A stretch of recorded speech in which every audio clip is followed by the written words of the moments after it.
The cases of overdoses are accelerating. Calls to suicide hotlines are up. More kids are going hungry during the pandemic. 1 in 5 American renters could be evicted from their homes. But up to 121 million people around the world could be pushed to the brink of starvation. When the coronavirus hit the U.S. this spring, more than 40 million people were suddenly out of work. For the unemployed, the up to $600 a week CARES Act unemployment checks, they run out at the end of July. Millions of Americans are now in limbo as they struggle to maintain a roof over their head.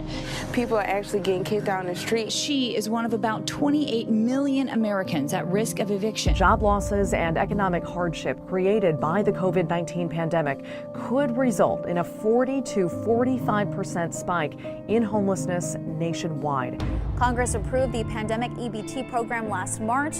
It's supposed to funnel money to millions of children who are no longer getting school, breakfast, and lunch. But people are having trouble getting that assistance, so they are turning to food banks. Oxfam found that food crises in Venezuela and South Sudan have grown worse during the pandemic and warned that India, South Africa, and Brazil were seeing millions fall into poverty and hunger. And unfortunately right now, because of isolation, because of job loss, it appears that these worst-case scenarios are happening. Since the beginning of the pandemic here in Idaho, the number of domestic violence issues has gone way up. Basically, the opioid epidemic is back since we went to these stay-at-home mandates. We are seeing an increase in drug overdose and in suicides, not just here in Arizona, but nationally. When is this going to get better? People are asking a lot of questions that we don't really have answers to at this point.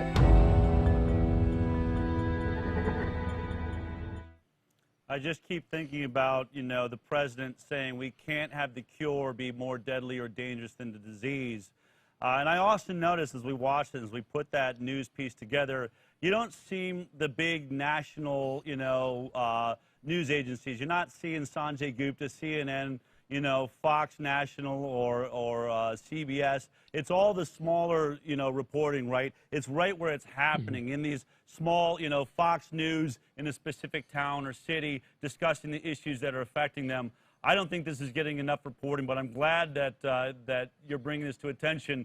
What are the headlines like across the country as we look at these non-specific or unwanted results of our approach to COVID-19?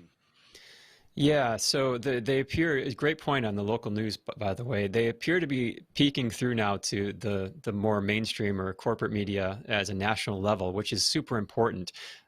We have CBS News, 1 in 10 Americans don't have enough food. This is the headline, and that's double pre-pandemic rates. This was from a census report from the first week of July that people answered they sometimes or often don't have enough food. And this is two and a half times actually higher than before the crisis.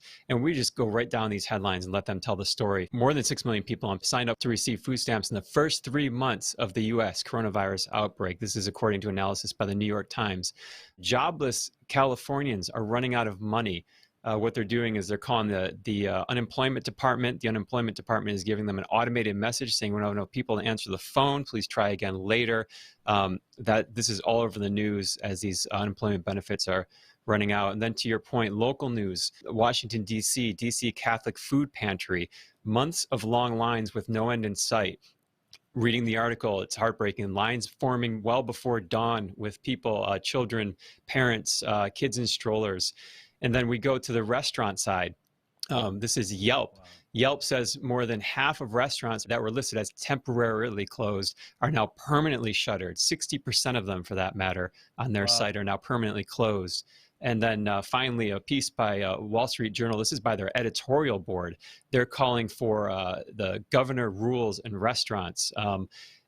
The government red tape and the rules and the regulations, they're saying basically are serving little public health purpose, but are making economic survival very difficult for these restaurants. In the article, it says the Independent Restaurant Coalition, which represents some 500,000 small businesses, found that up to 85% of independent restaurants are at risk of closing by the end of the year.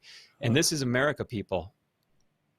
Unbelievable. And it really, as you started sending me these headlines, I just thought, this just doesn't seem to be a part of our reality. It's like we're arguing about masks. When you forget your mask, you may not be able to put food on your table. And we're printing money like crazy. How is this all going to work out? How about all these people in lines? What difference is the mask making for them? They cannot feed their families. I mean, this is really, really huge. And I started asking myself, too, when you think about, 1 in 10 now are not able to feed their families. I even think I'm starting to question those of us that can feed our families.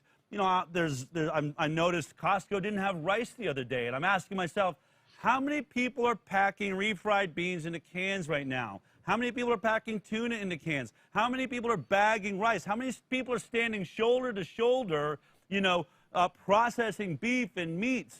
All of these questions, nobody seems to be asking this, and it really makes you wonder, are we moving in to a Soviet Union-style life here in the United States of America with bread lines and people lined up and everybody paying with rubles because the dollar's not worth anything, or maybe food stamps handed by the government? Or are we going to get to a place, where I only get one version of a product, there's no choices anymore? All of these huge questions that I think these headlines are bringing up. Jeffrey Jackson, though I wouldn't say you're a beacon of light and hope this week, I want to thank you for shining the light on the truth and bringing it to us. Thank you for your time. All right, thanks, Dal. Thanks for having me on. If you like that clip, then be sure to check out our live broadcast of The High Wire every Thursday morning at 11 a.m. Pacific Time. You can watch it on Facebook, YouTube, iTunes, and Twitter. We'll see you there.